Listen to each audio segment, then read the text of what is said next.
Good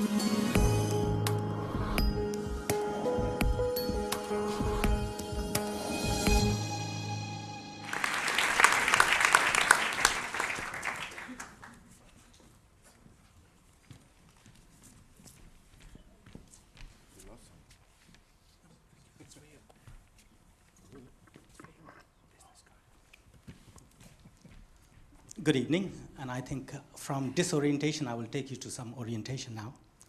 I just said Sanjay Sharma from India, and Korea has been one of my specialization.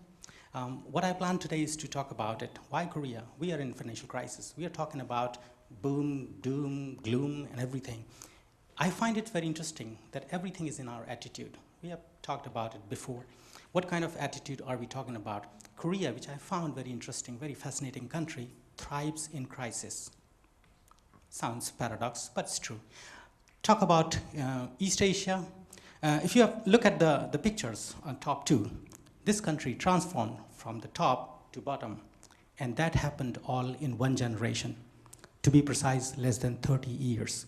If you look at Korea today, you cannot imagine this is a country which has no resources, not at all, except human resources. So if it's all about human being, we all have everywhere.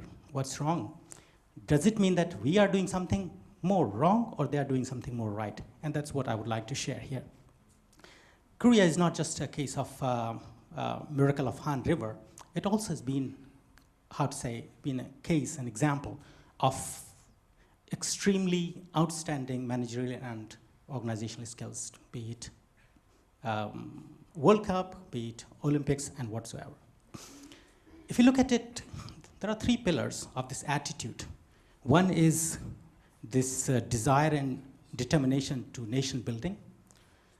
This comes probably from their colonial experience, joined together, suffered together, and fighting together. That helps today in sort of giving them a cushioning effect, even in the times of troubles that we are in. The second pillar, which you can say is diligence in learning, which I will talk in a while, and the third is a desire to excel.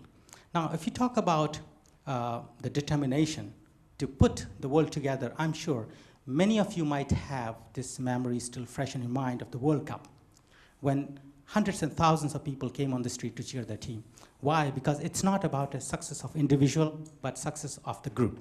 So group goes up, group comes down, and that's the desire. So on one hand, while in the rest of the world, correct me if I'm mistaken, rest of the world, we are talking and putting so much energy and time and dealing with religion and ideology, they have just one point agenda, country, our country, Urinara, which they talk a lot. This is a nice picture which says how they collected this. There was a gold collection campaign after IMF crisis. It was amazing, mind-boggling how the whole nation came together. Desire to learn. Koreans are very hardworking. Efficient, non-efficient, this remains to the debate. They are the longest working hour people in the world. Not just in the world, but also in OECD, they rank the top. Students, an ordinary student, a high school student would come back home at 12 in the night or 1 a.m. After the school, they go to institute to learn piano, to learn mathematics. And that's the reason one of the top, topmost students all around the world in the top business schools or engineering schools are Koreans. No wonder. Education is really appreciated so much that you can see at any given day of a university entrance exam, the family, friends would gather, pray in the temples, in the churches, or even in front of the gate of that institute where the exam is taking place. So that shows how much they would like to learn in order to compete. It's a simple secret, plain secret, we all know it. Can we do it? That's the question.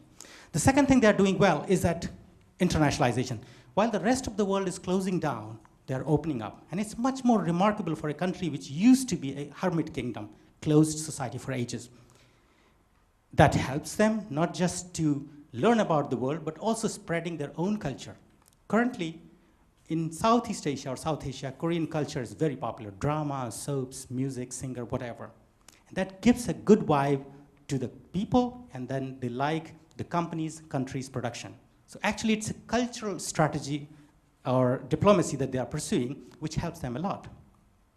Some of the examples here, we have, I think, tourism minister at the moment is a non-Korean, which was unheard of just a few years back. So while those things are happening in a country, which is a traditional country, traditional society, the rest of the world is doing something different. The third pillar is a desire to exceed. It's no longer about the manufacturing of cheap goods. Today, the first 3D LCD panel comes from Samsung just 3 weeks ago. Hyundai company, which is a well-known brand, launched a new model which is more expensive than BMW. Korea, one of the most wired and wireless country on earth.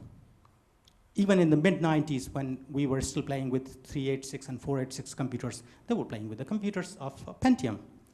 How is it? How does it matter? It's a quest to excel the most. If you look at the attitude towards the companies, it's not aggressive marketing or so, but it's like attacking or attaching themselves with the softness of the emotions, passion of the people that helps country. You might remember new product which was called Freedom Fries. Until the particular moment, it never existed. People did not like what it was called before. This is the style. The last point, which is very important, is services. Netherlands, roughly 70% of the economy comes from service sector. India also similar. US maybe. Korea same. And we know that it is important to offer the most. Koreans somehow, because of the traditions or culture, they're willing to offer more than what is expected. And these are the simple things which are open secret to the world, and they find solace in this attitude to deal with the current crisis. In the group, talk about the country, not about religion, not about ideology. 3 weeks ago, I was at the headquarters of the Pohang Steel Corporation in Seoul. I like this, the placard. It says resources are limited. In Korea, actually, there is no resource, nothing, but creativity. If a country without any resources, just on the basis of manpower, can create this OECD status from $68 per capita GNP in 60s and to becoming 14th largest industrialized nation in the world without resources, I'm sure many of the countries are well off. We should see the positive side of this attitude rather than feeling gloom, boom, doom. And of course, we can use the laughter yoga as well. Thank you.